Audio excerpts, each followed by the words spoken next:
গীতার বাণী, যা জীবনের সব প্রশ্নের উত্তর দেবে। 1. অসৎ পথে চললে পরিণাম খারাপই হবে। 2. রাগ মানুষের থেকে সব কেড়ে নেয়। 3. অহেতুক সন্দেহ সম্পর্কে ভেদাভেদ সৃষ্টি করে। 4. কর্ম করে যাও, ফলের চিন্তা করো না। 5.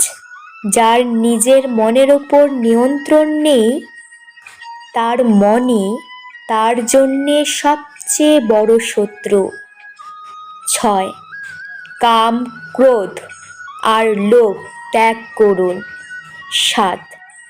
এই জীবনে কিছুই হারায় না এবং কোনো অভিজ্ঞতায় বৃথা যায় না।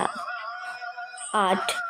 আপনার প্রতিটি কাজ সততার সাথে করুন। 9. নিজের প্রতি বিশ্বাস হারাবেন না। 10. মৃত্যু তো নিশ্চিত, তাহলে শোক করছো কেন? ধন্যবাদ।